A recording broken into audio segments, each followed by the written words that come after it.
큰 은혜가 되시기를 바랍니다. 오늘도 이 저녁에 예배 자리에 나오신 여러분을 주 안에서 축복하고 사랑합니다. 옆 사람과 인사하십시다. 저녁에 또 만나서 반갑습니다. 잘 오셨습니다. 은혜 많이 받으세요. 감고사축 감사합니다. 고맙습니다. 사랑합니다. 축복합니다.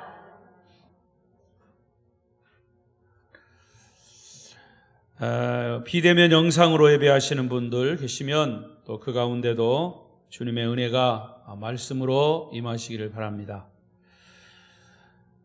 주일 저녁과 수요일 예배는 마태복음 함께 말씀을 전하고 있습니다. 오늘 말씀의 주제는 기도의 본을 보이신 예수님. 시작. 기도의 본을 보이신 예수님. 기도의 본을 보이셨다는 말은 예수님이 실제로 기도의 모본이 되셨다는 거죠. 그렇다면 우리가 예수님이 하신 기도를 그대로 따라서 닮아서 하시면 됩니다. 특히 예수님은 우리에게 기도를 가르쳐 주셨죠. 그게 주 기도문입니다. 주님께서 우리에게 가르쳐 주신 기도문. 언젠가도 제가 말씀드렸지만 주 기도문이 기도가 되지 않으면 주문이 됩니다. 그렇죠? 주 기도문에서 기도를 싹 빼보세요. 뭐가 돼요? 뭐가 돼요? 주문이 돼요. 그러니까 주님께서 가르쳐 주신 기도를 그야말로 기도를 해야지 주문을 외우듯이 주문 외우듯이 목탁 두드리면서 주문 외우듯이 하면 안 된단 말이죠. 그러니까 기도는 기도가 돼야 합니다. 그리고 그 예수님이 가르쳐 주신 기도를 따라서 기도하고 더 나아가서는 예수님께서 특히 겟세마네 동산에서 십자가를 앞에 두고 기도하신 그 내용을 전체를 통해서 예수님이 기도는 이렇게 하는 것이다 라는 것을 우리에게 모본으로 보여주신 겁니다. 자, 오늘 그 말씀을 함께 나누겠습니다. 사실 예수님은 누구시에요? 하나님 자신입니다. 병자를 고치시고 귀신을 쫓아내시고 죽은 자를 살리시기까지 하시고 때로는 자연을 움직이십니다. 풍란을 잔잔케 하시고 이런 능력이 있으신 분이에요. 그런 예수님이 왜 기도를 하셔야만 했을까? 그 예수님의 겟세마네 기도의 가장 핵심은 자신을 부인하기 위해서입니다. 자신을 내려놓기 위해서입니다. 그리고 하나님의 뜻을 따르기 위해서입니다. 예수님의 기도의 모본을 우리가 본받기 위해서는 사실은 기도는 나 자신을 내려놓고 하나님의 뜻에 복종하는 것이 기도의 정의입니다. 예수님도 인성을 지니신 분이시기 때문에 채찍에 맞으시면 아프십니다. 창에 찔리면 고통이 이루 말할 수 없는, 그러니까 어떻게 보면 자신을 부인하고 자기 자신과 싸워서 이기기 위해서 기도하신 거예요. 자신을 절망시키기 위해서요. 그래야만 우리가 구원을 받기 때문에, 그래야만 우리의 죄가 용서되기 때문이죠. 예수님께서 이 기도의 과정이 없이는 결코 십자가를 지실 수가 없었습니다. 그래서 예수님은 그 무서운 고통과 무거운 짐인 십자가, 인류의 모든 죄의 무게, 십자가라고 하는 것은, 십자가를 진다라고 하는 것은 그 예수님이 지신 십자가의 그 무게, 몇 킬로미터 되는, 그것도 무겁죠. 그런데 그 실제적인 무게와 더불어 거기에 뭐가 실려져 있냐면 인류의 모든 죄가 실려져 있는 겁니다. 그러니까 그 무게는 이루 말할 수가 없는 거죠. 여러분, 우리가 어떤 단체에서 리더의 역할을 맡을 때 그 단체의 모든 책임이 리더에게 주어지는 겁니다. 대통령이 뽑혔습니다. 그럼 대통령이 우리 나라를 대표하시는 굉장히 훌륭하시고 위대하신 분이다. 우리가 그렇게 이야기하지만 대통령 자신은 그의 입에서 늘 그런 얘기합니다. 이 나라를 대표하는 무거운 짐이, 해야 할 많은 일들의 그 짐이 본인의 어깨 위에 달렸다. 사실 그렇습니다. 그러니까 예수님의 십자가라고 하는 것은 인류의 모든 죄의 무게가 거기에 얹혀 있는 겁니다. 그러니까 얼마나 그게 무겁습니까? 그래서 예수님은 기도하지 않을 수가 없으셨던 겁니다. 자, 그러면 겟세마네 동산에서 예수님과 이 제자들의 기도에서 우리가 몇 가지 깨달을 수 있는 것. 첫째는 왜 기도해야 하는가라고 하는 질문입니다. 저나 여러분이나 기도해야 합니다. 기도는 하나님께 우리의 모든 사정을 아뢰는 것이고, 또 기도는 하나님과의 교통하는 것이고, 기도는 영적인 호흡이다. 별별 이런 이 정의들이 많이 있습니다만은, 그러면 왜 기도해야 하는가? 여기에 우리가 본문에서 답을 얻을 수가 있어요. 자, 예수님은 당신 자신을 위해서도 기도하시지만 사실은 제자들에게 기도를 요구하셨어요. 왜 기도해야 하는가? 제자들 자신들이 유혹에 빠지지 않기를 위해서 기도하기를 원하셨던 거죠. 자, 똑같은 내용, 마태복음 26장의 내용과 누가복음 22장에도 똑같은 내용이 나오는데 예수님이 이렇게 말씀하셨어요. 읽어보겠습니다. 시작. 그곳에 이르러 그들에게 이르시되 유혹에 빠지지 않게 기도하라 하시고 그들을 떠나 돌을 던질 만큼 가서 무릎을 꿇고 기도하여. 여기 보니까 제자들에게 뭐라고 말씀하셨어요? 유혹에 빠지지 않게 기도하라. 구성경에 보면 시험에 들지 않기를 기도하라 라고 되어 있습니다. 유혹이나 시험이나. 여러분, 시험에는요, 영어의 단어 보면 두 가지가 나와요. 테스트라고 하는 시험. 그런데 이 테스트는 우리 주님께서 주시는 시험일 수 있어요. 우리를 더 좋게 하기 위해서, 우리를 훈련하기 위해서, 우리를 성숙하게 하기 위해서 시험이 옵니다. 테스트. 근데 마귀가 주는 시험이 있어요.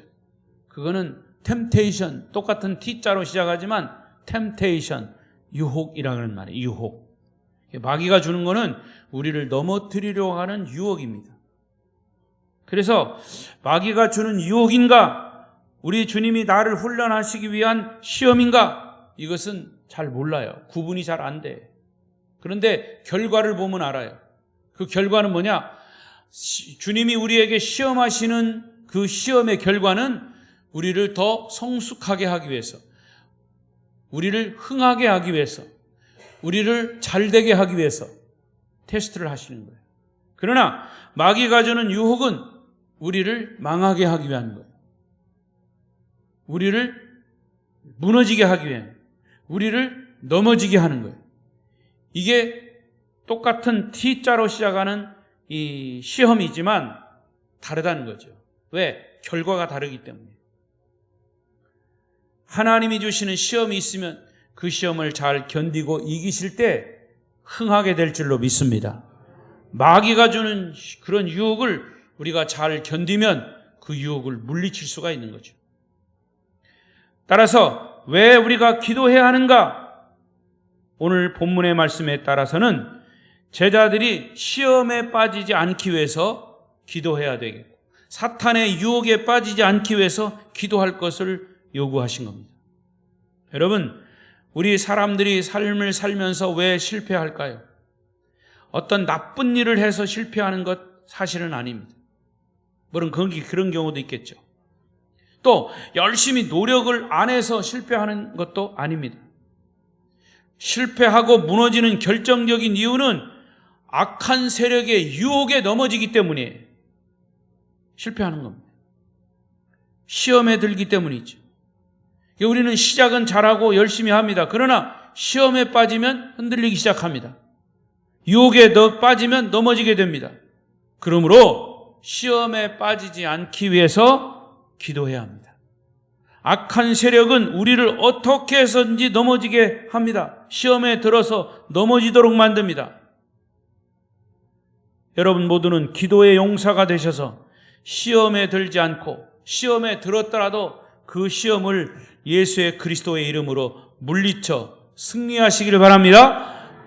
악한 세력은 인간적인 이유, 세속적인 이유, 신앙적인 이유를 다 동원해서 우는 사자처럼 삼킬 자를 찾아서 넘어지게 합니다.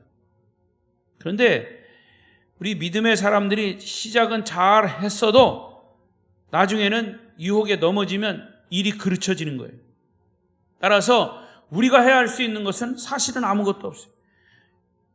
우리가 이 일을 열심히 해서 성공할 수 있습니다. 그러나 그 성공도 결국에는 하나님 믿는 사람들은 하나님의 도우심이에요. 또 열심히 우리가 일을 해서 실패한 것도 사실은 악한 세력의 역사로 그것이 실패하는 거예요. 거기에 넘어지는 거죠. 근데 시험은 대개 어떤 큰 사건 속에서 오지 않아요. 시험은 작은 말 한마디에 시험이 될 수도 있어요. 아주 시시하고 아무것도 아닌 일인데도 시험거리가 될 수 있어요. 시험에 들면 신앙을 잃게 됩니다. 시험에 들면 은혜를 받지 못해요. 왜? 사탄은 은혜 받는 일을 차단시켜버려요. 영적인 흐름을 막아버려요. 말씀이 귀에 들어오지 않고 영적인 안목도 없어집니다. 그러므로 유혹에 빠지지 않도록, 시험에 들지 않도록 기도하라고 주님은 우리에게 요구하신 겁니다. 여러분, 오늘날 교회에서 가장 큰 적이 뭔지 아십니까? 기도하지 못하게 하는 세력이에요. 기도하지 못하게 하는 세력. 교회에서 어떻게 기도하지 못합니까? 못하게 합니까? 아름다운 교회는 뭐 그런 경우 없겠지만 그런 세력이 많아요. 여러 가지로 나타납니다. 제가 대구에서 목회할 때 그랬어요. 부목사 사모님이 왔어요. 새로 부임해 왔어요. 부목사님이. 사모님이 새벽에 막 큰 소리를 했어요. 그것도 방언 기도를 막 했어요. 근데 그 교회는 원래 기도를 소리내서 기도하는 그런 교회가 아니에요. 사람들이 기도는 조용하게 해요. 그래서 목사가 볼 때 기도를 하는 건지 잠을 자는 건지, 그래서 그 자리를 떠나면 집에 갔구나 이렇게 생각할 텐데 새벽 기도 끝나도 그 자리에 그냥 계셔. 기도를 하는 건지 잠을 주무시는 건지 조는 건지 몰라요. 그런데 하여튼 뭐 있어요. 거기다가 기도 소리를 조금 크게만 내면 크게 낸다고, 옆 사람 방해된다고 막 와서 그럽니다. 그래서 그 부목사님 사모님이 그 분위기를 잘 모르고 기도하다가 어떤 사람이 쪽지에다가 기도 소리 크게 내지 마세요 이렇게 가서 쪽지를 갖다 줬어요. 그 부목사님 사모님이 충격을 받은 거예요. 그 부목사님이 나한테 와서 그렇게, 목사님 기도 소리 크게 내면 안 됩니까? 분위기 따라서야 내가 그랬어요. 그럼 그게 그 교회 전통인지, 그래서 제가 오죽하면 제가 이제 앞에서 큰 소리로 기도하죠. 저한테 기도 큰 소리로 하지 말라 소리를 못하니까. 여러분, 사실요, 말씀드린 것처럼 기도는 조용하게 하는 묵상 기도도 있지만 부르짖어 하는 기도도 있어요. 기도는 형태가 여러 가지입니다. 그걸 가지고 누가 이렇게 하라 저렇게 하라 자기 기준에 맞춰서 하라 마라 할 소리는 아닌 거예요. 기도를 누구한테 하는 건데? 하나님께 하는 건데. 그러니까 오늘날 교회의 가장 큰 적이 뭐냐? 기도하지 못하게 하는 세력. 기도하지 못하게 하는 세력은 여러 가지로 나타나요. 어떤 때는 시끄럽게 기도한다고 비판하고, 병만 고쳐달라고 기도하는 것은 이기적인 기도라고, 복을 달라고 기도하는 것은 기복신앙이라고, 그런 기도를 하느니 차라리 기도를 안 하겠다고 하는 그런 사람도 있어요. 이런 모든 생각들은 다 기도를 방해하는 악한 세력이에요. 기도의 동기가 좀 순수하지 못하고 이기적이고 기복적이라 할지라도 기도를 안 하는 사람보다 기도를 하는 사람이 훨씬 나은 거죠. 훨씬 많아야 하죠. 아멘을 안 하는 사람보다 하는 사람이 더 많은 게 낫죠. 왜냐하면 기도하라는 주님의 말씀에 순종하기 때문에 하는 거예요. 왜 예수님이 내 이름으로 기도하라, 왜 예수님의 이름으로 기도하라 그랬습니까?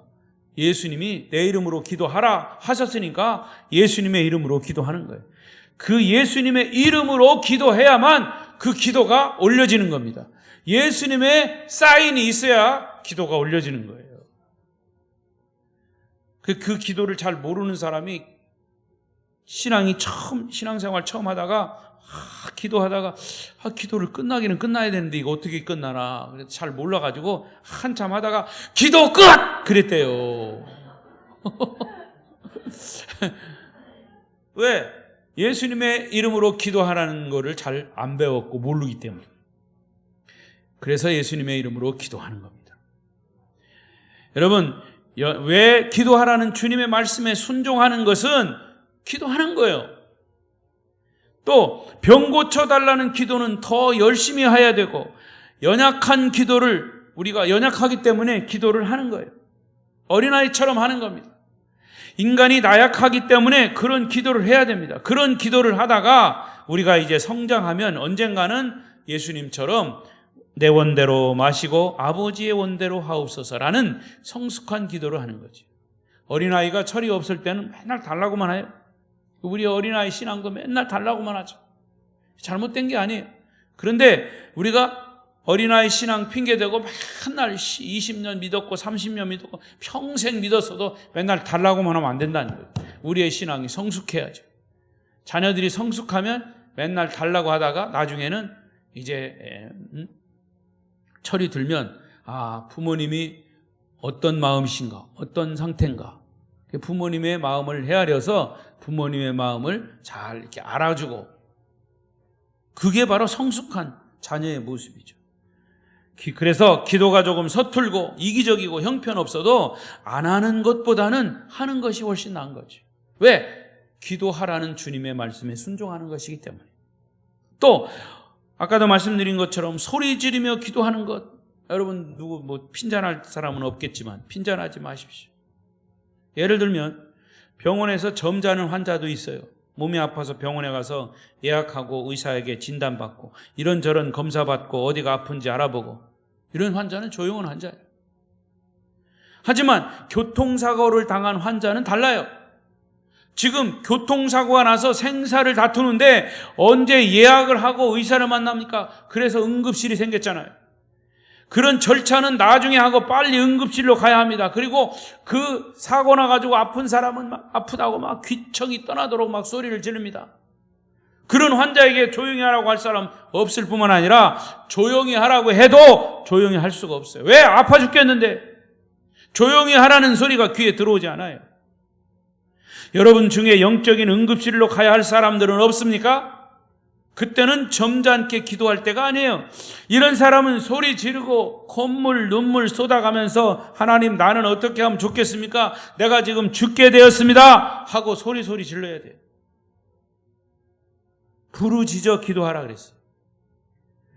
그런 사람 보고 비이성적이니 예수를 저렇게 믿으면 안 된다고 하면 안 된다는 거죠. 급한 사람은 그렇게 소리를 지르고 하나님께 부르짖어 매달려야 합니다. 그렇지만 또 날마다 그렇게 소리만 지르면 안 되죠. 중환자실에 있다가 병이 호전되면 일반 병실로 가면, 아니면 퇴원해야 하는 것, 그것처럼 말이죠. 지금 이제 일반 환자실에 왔는데 그냥 거기서 별로 아프지도 않은데 맨날 아프다고 소리 질러봐요. 그럼 그 병실에 쫓겨납니다. 여러분, 마찬가지로 우리가 왜 기도해야 하느냐? 우리도 시험에 들지 않기 위해서 먼저 기도의 호흡을 멈추지 말아야 합니다. 여러분, 기도하십니까? 기도의 방법은 여러 가지입니다만은 기도하는 것과 기도하지 않는 것은 다릅니다. 왜 기도해야 합니까? 시험에 들지 않기 위해서, 내 신앙이 성숙하기 위해서. 기도하는 우리 여러분 되시기를 바랍니다. 자, 그러면 어떻게 기도해야 되느냐? 마태복음 26장 오늘 본문 37절 37절 8절 시작. 베드로와 세베대의 두 아들을 데리고 가실새 고민하여 슬퍼하사 이에 말씀하시되 내 마음이 매우 고민하여 죽게 되었으니 너희는 여기 머물러 나와 함께 깨어 있으라 하시고. 보세요. 여기 두 아들을 데리고 가실새 고민하고 슬퍼하사 내 마음이 매우 고민하여 죽게 되었다. 이것은 예수님의 마음 상태를 그대로 나타내신 거예요.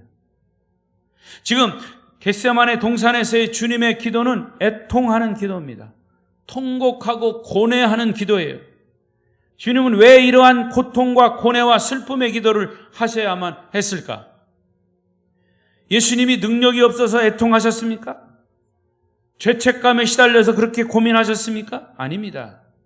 사실은 예수님이 이렇게 고민하고 애통할 이것은 앞으로 질 십자가 그 무게도 많고 또 그것이 고통이고 뭐 이런 것도 사실은 거기 포함되어 있지만 더 깊은 뜻은 인류를 사랑하시기 때문이에요. 십자가를 져야만 우리의 죄가 용서되고 우리가 구원받을 수 있기 때문에 예수님의 그 슬퍼하고 고민하고 애통하는 그 기도 속에는 사랑이 있다는 거죠. 사랑. 그러니까 기도는 어떻게 해야 합니까? 여기서의 방법은 막 무슨 겉으로 나타나는 그런 방법이 아니라 사실은 의미입니다. 어떻게 기도해야 합니까? 그 사람을 사랑하는 마음으로 기도해야 합니다. 그래서 원수를 사랑하라라고 했을 때는 사랑하는 마음으로 기도하는 거예요. 여러분이 저를 사랑하시면 지금 설교를 잘 듣는 게 사랑이에요. 졸지 말고. 아멘? 아멘 안 하시네 그래도. 자, 히브리서 5장 7절 보세요. 큰 소리로 읽어. 시작. 죽음에서 능히 구원하실 이에게 심한 통곡과 눈물로 간구와 소원을 올렸고 그의 경건하심으로 말미암아 들으심을 얻었느니라. 여기서 그는 누구예요? 그는 예수님을 말하는 거예요. 예수님은 육체에 계실 때 자기를 죽음에서 능히 구원하실 이에게, 자 이건 누구예요?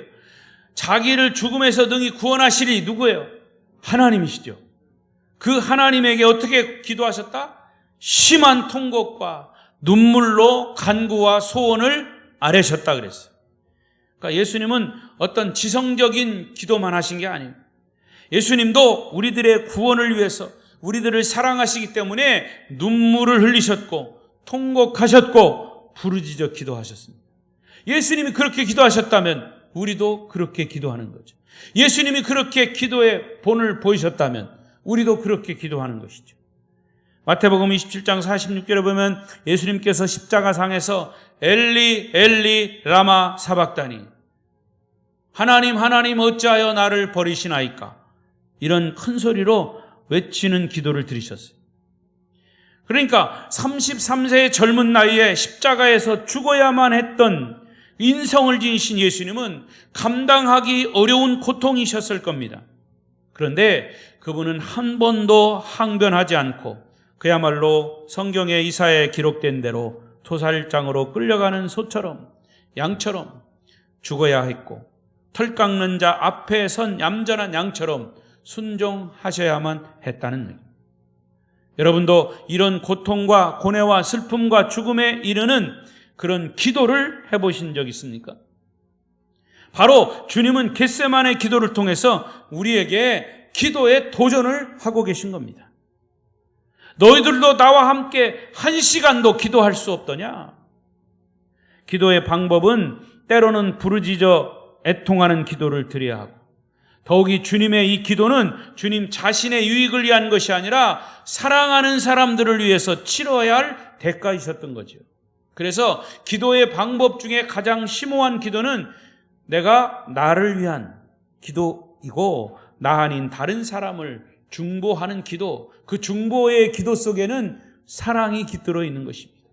그것이 가족이 됐던 자녀가 됐던 여러분의 부모가 됐던 여러분의 이웃이 됐던 간에 기도의 방법은 사랑 안에서 사랑을 가지고 사랑이 섞여 있는 그런 기도가 돼야 합니다. 그래야만 내가 때로는 눈물도 나고 통곡도 하고 애통도 하는 거죠. 사랑하는 사람을 위해 애통하며 기도하실 준비가 되어 있습니까? 질문 여러분에게 주님은 그런 질문을 하고 계십니다. 자, 그렇다면 이렇게 기도하십시오. 세 번째로 예수님은 얼굴을 땅에 대시고 엎드려 하시는 기도 하셨어요. 26장 39절 시작.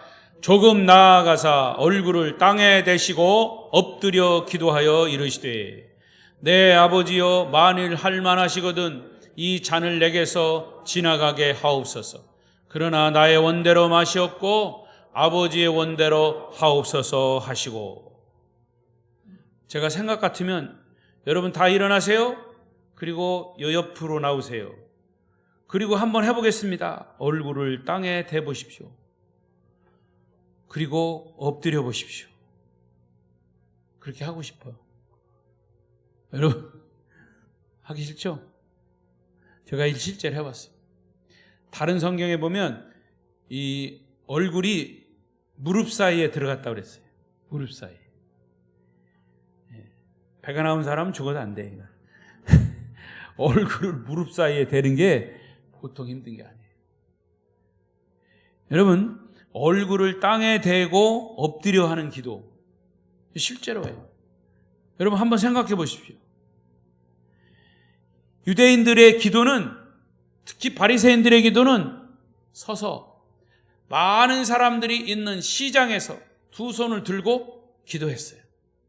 그건 어떤 기도라고 그랬어요? 이 사람 저 사람 다 보라는 거죠. 내가 이렇게 기도하고 있다. 그러나 주님은 그런 기도를 원하시지 않고 저 골방에서 사람들이 보지 않는 곳에서 기도하라고 그랬어요.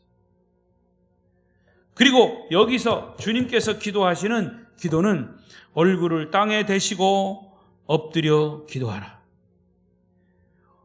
서서 기도하실 만큼 그렇게 마음이 한가롭지 않으셔요. 지금 예수님은 얼굴을 땅에 대고 기도하시고 아마도 겟세마네 동산에서 바위에 손을 올려놓고 기도하시는 예수님의 성화 나왔습니까? 아마 여러분 그런 성화를 많이 보셨을 거예요. 예수님께서 이 바위에 손을 얹으시고 이렇게 기도하시는 그런, 여기 있네, 여기 보세요. 이렇게 기도하셨어요. 여러분 이 기도 이제 그림을 그린 거지만 특히 그 전 그림을 보세요.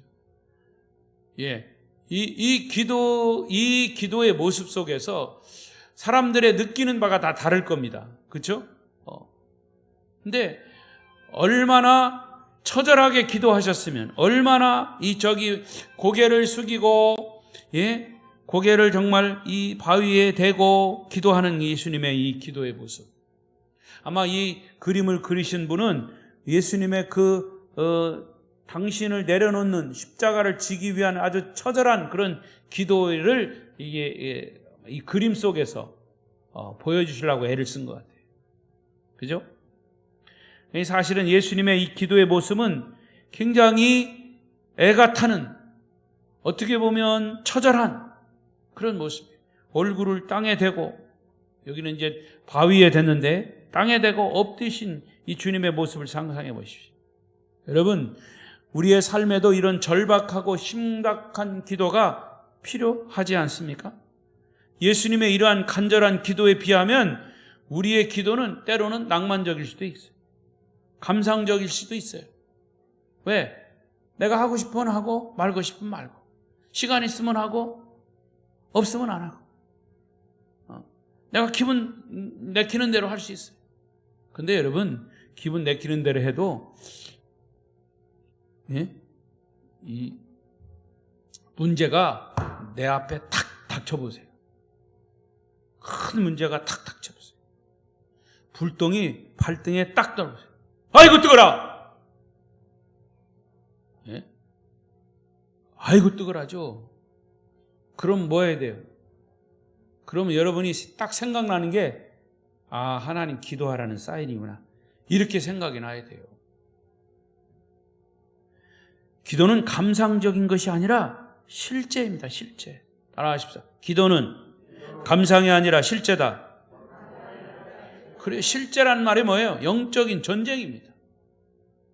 투쟁입니다. 몸부림이고 생명을 거는 기도예요.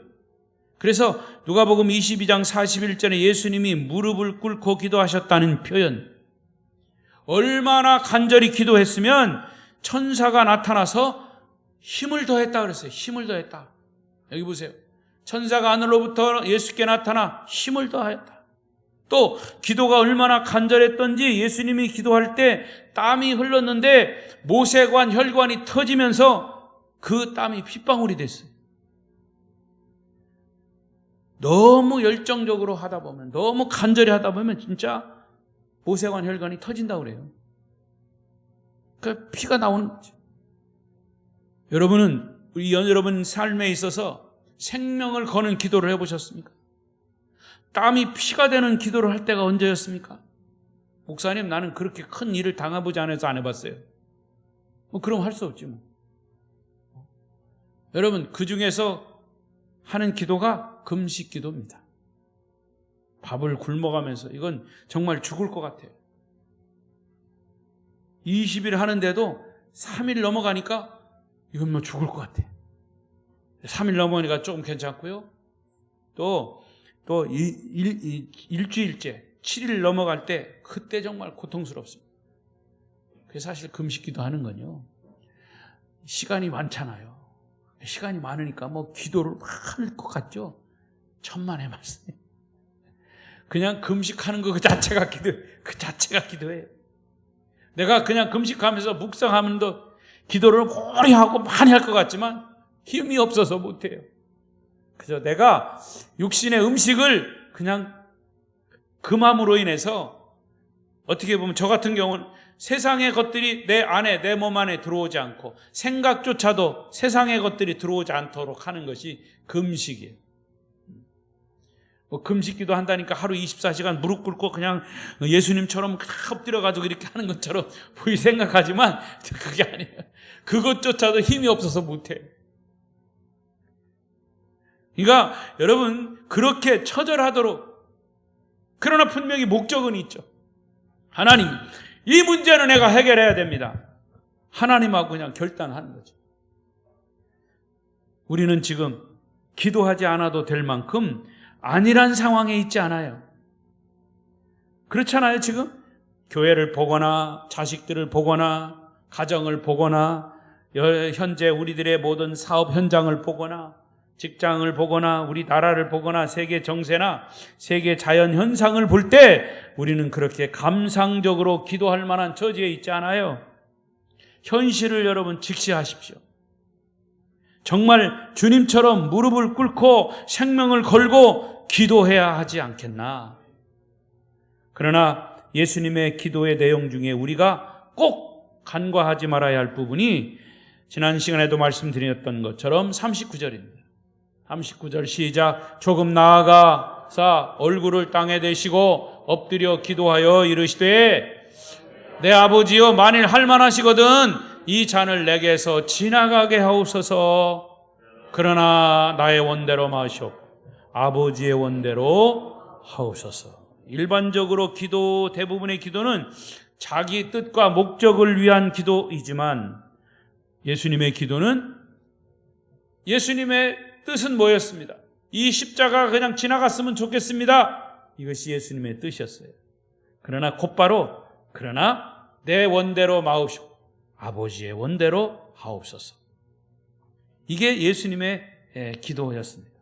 참된 기도는 하나님 아버지의 뜻이 이루어지는 기도예요. 그래서 예수님이 우리에게 기도를 가르쳐 주실 때도 하늘에서 이루어진 것 같이 땅에서도 이루어지다. 그러니까 하나님의 뜻이 우선입니다. 그러니까 여러분, 기도에 응답되기를, 속히 응답되기를 원하신다면 꼭 하나님의 뜻, 그것이 무엇인지 여러분이 분별하고 그 하나님의 뜻에 맡기고 기도하는 거예요. 내가 원하는 대로 이루어지지 않았어도 지금 결과는 정반대로 좋게 이루어진 것도 아니에요. 나쁘게 이루어진 거예요.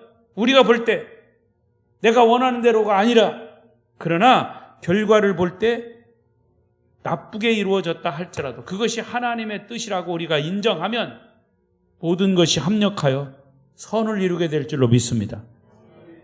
그러니까 하나님의 뜻이에요. 내가 잘 몰라도 하나님의 뜻이에요. 그러니까 여러분들이, 저는 그렇게 기도합니다. 모든 것을 제가 원하는 대로 다 기도해요. 그리고서 마지막 기도, 예수님의 이름으로 기도합니다. 바로 전에 하나님, 이 모든 것이 내 욕심대로가 아니라 하나님의 뜻대로 이루어 주십시오. 그러면 내 욕심대로 기도할 때까지는 하나님이 괘씸한 놈, 지만 하는구만 이렇게 생각하실지도 모르다가 마지막에 그래도 제 뜻은 그렇습니다마는 그 모든 것 다 종합해서 하나님의 뜻대로 하십시오. 예수님의 이름으로 기도합니다. 주기도문으로 마칠까요? 여러분, 그러면요, 하나님께서 그래, 그러면 그렇지. 예. 네가 아무리 원하는 게 그거더라도 내가 볼 때는 나는 처음과 끝을 다 알고 너의 모든 삶을 다 알고 있는 사람이야. 이 알고 있는 자야. 그래서 하나님이 그래, 이렇게 하는 것이 너에게 가장 최고의 적절한 응답이다 라고 그 응답을 주셔요. 그게 하나님의 뜻인 거예요. 아멘. 그래서 왜 합력해서 하나님을 사랑하는 자, 뜻대로 부르심을 입은 자들에게는 모든 것이 합력해서 망하게 하시느니라 아니라 선을 이루느시냐. 이게 바로 하나님의 뜻과 우리의 뜻의 차이예요. 그러니까 언제나 기도할 때는 아버지의 뜻에 맞추어서 하는 것이, 그래서 예수님도 그렇게 하신 거예요. 내 생각, 내 의지, 내 방법이 중요하지만 기도를 하면 할수록 하나님, 내 뜻은 꺾여지고 아버지의 뜻에 맞게 해 주십시오. 이게 최고의 기도예요. 응답되는 최고의 지름길이에요. 우리는 때로 십자가를 피하고 싶은 기도를 일상생활 속에서 많이 합니다. 그런데 그것이 꼭 내가 져야 할 십자가라면 우리는 도망가면 안 돼요. 주신 십자가를 억지로 지면 그만한 대가를 지불해야 합니다. 하나님이 내게 맡겨주신 십자가라면 기쁘게 져야 하죠. 꼭 져야 할 십자가를 지기로 결심하면 하나님은 십자가를 질 수 있는 능력도 주십니다. 질 수 있는 돈도 주시고, 질 수 있는 길도 열어주시고, 질 수 있는 영적인 힘을 하나님이 공급하시기 때문에 여러분이 그게 무거운 십자가를 할지라도 내가 그걸 지겠습니다 라고 결단하고 나아가면 하나님이 질 수 있도록 해주신다고 말해요. 할렐루야. 그게 기도의 위력입니다. 마지막 네 번째, 그러면 기도를 게을리했던 자들의 보십시다. 베드로를 중심으로 제자들의 모습은 어떻습니까? 지금 예수님은 땀이 피가 되도록 기도하신 그 시간에 제자들은 뭐하고 있었어요? 26장 40절 시작. 제자들에게 오사 그 자는 것을 보시고 베드로에게 말씀하시되 너희가 나와 함께 1시간도 이렇게 깨어 있을 수 없더냐. 얼굴을 땅에 대시고 정말 우주적인 고민을 다 안고 땀이 피가 되도록 기도하시던 예수님께서 잠깐 돌아와 보니 제자들은 열심히 자고 있었다고 그랬어요. 첫 번째는 졸고 있었다고 그랬고 두 번째는 자고 있었다고 그랬어요. 그러면서 예수님, 나와 함께 1시간도 기도할 수 없더냐. 아까도 말씀드린 것처럼 예수님이 제자들에게 기도하는 요청은 사실은 그 기도 속에는 예수님의 십자가를 위한 기도, 제자들이 예수님의 십자가를 지시기 위한 그 기도, 중보기도를 하라고 하신 그 기도 속에는 자기들이 예수님의 십자가 때문에 시험에 들지 않도록 기도하라고 하신 거예요. 그런데 이 제자들이 자는 바람에 다 시험에 들었잖아요. 예수님이 정작 십자가를 지시기 위해서 붙잡힐 때 제자들은 다 도망갔어요. 가룟 유다 예수님 은삼십에 팔아먹고, 베드로는 멀찍이 서서, 이게 다 시험에 들었어요. 이게 다 기도하지 않은 이유예요. 그리고 사실은 나와 함께 1시간도 기도할 수 없더냐라고 하는 이 말씀 속에는 책망도 있었지만 우리 인간에 대한 예수님의 깊은 이해가 깔려 있어요. 그게 41절이에요. 시작. 시험에 들지 않게 깨어 기도하라. 마음에는 원이로되 육신이 약하도다. 예수님이 우리의 사정을 하셨어요. 저는 이 말씀이 이 41절에 이어진다고 하는 이 말씀이 굉장히 위로가 돼요. 왜? 우리는 육신을 가진 약한 자이기 때문에. 사실은 기도라고 하는 것은 육신의 노력으로는 되지 않는 거예요. 인간의 지혜나 의욕, 인간적인 방법으로 되지 않는 거예요. 기도는 성령의 도우심을 입어야 합니다. 그래서 여러분 기도할 때 항상 빼지 말아야 할 것은 하나님, 이 시간도 저를 통한 성령의 역사가 나타나게 하옵소서. 이 기도가 꼭 필요한 거예요. 성령의 도움을 받아야 돼요. 마음의 소원은 간절히 있지만 육신의 옷을 입고 육신의 종로 타고 있는 동안 영적인 열매를 맺기가 어려워요. 그래서 육신의 종로를 타는 사람은 노력은 하지만 얻는 것이 없어요. 그러므로 육신이 날마다 깨져야 하고 인간적인 생각, 인간적인 가치관이 자꾸 무너지고 옛사람이 깨어지지 않는 한 나는 아무것도 할 수 없어요. 그래서 제자들은 겟세마네 동산에서 예수님과 함께 있었지만 그들은 예수님의 부탁을 받고 체면치레로 기도했기 때문에 졸 수밖에 없었어요. 성령의 도우심이 전혀 없었어요. 그래서 성령으로 기도해야 한다는 말씀이죠. 그래야만 예수님께서 예수님처럼 기도할 수 있는 거죠. 42절을 보세요. 42절 시작. 다시 두 번째 나아가 기도하여 이르시되 내 아버지여, 만일 내가 마시지 않고는 이 잔이 내게서 지나갈 수 없거든 아버지의 원대로 되기를 원하나이다. 예수님이 기도하고 돌아와 보니 제자들이 졸고 있었습니다. 그들을 다시 깨우고 가셔서 두 번째 기도하셨어요. 아마 예수님도 한 번 기도하셔서는 결정이 잘 안 된 것 같아요. 또 가서 두 번째 똑같은 기도하셨어요. 자기를 포기한다는 것이 이렇게 어려운 거예요. 예수님도. 자기를 죽인다고 하는 것이 이렇게 어려운 거예요. 자기를 깨뜨린다는 것이 이렇게 힘든 거예요. 여러분, 제자들이 자기들을 위해서 졸고 기도하지 않은 게 뭐예요? 결국 자기들이 죽게 생겼으니까 다 도망간 거예요. 시험에 든 겁니다. 기도하지 않았기 때문에. 또 두 번째 기도하고 와서 보니까 43절에 어떤 일이 있었어요? 43절 시작. 다시 오사 보신즉 그들이 자니 이는 그들의 눈이 피곤함일러라. 제자들을 깨웠지만 이 아예 자고 있었습니다. 그것이 우리의 모습, 영적인 모습이에요. 그리고 44절 5절 시작. 또 그들을 두시고 나아가 세 번째 같은 말씀으로 기도하신 후 이에 제자들에게 오사 이르시되 이제는 자고 쉬라. 보라, 때가 가까웠으니 인자가 죄인의 손에 팔리느니라. 제가 여기서 30분 넘어 9시까지 설교를 했다가는 여러분 다 주무시게 생겼어. 그래서 빨리 끝내야 되겠어요.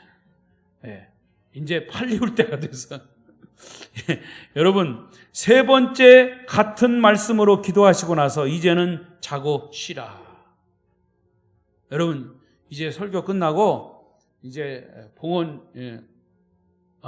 선교위원회요? 봉헌위원회 끝마치고 집에 가셔서 편히 주무세요. 그때는 이제 편히 주무실 때. 근데 지금은 아니요. 아직은 안 끝났으니까.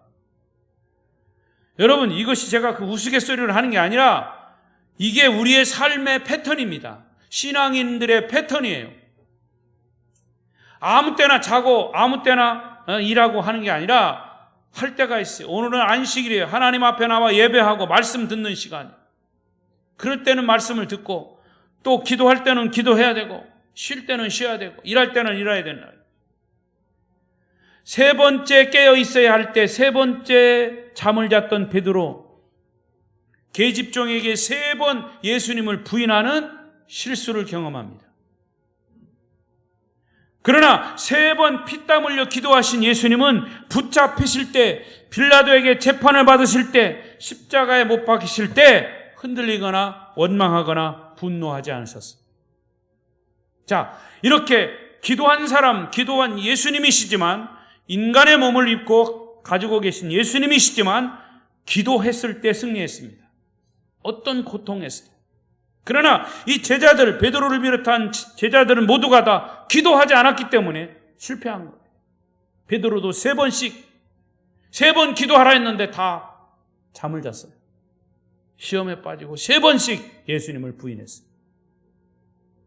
그리고 결국엔 예수님은 이렇게 흔들리지 않으시고 최후에 하나, 둘, 셋, 3일 만에 부활하신 줄로 믿습니다.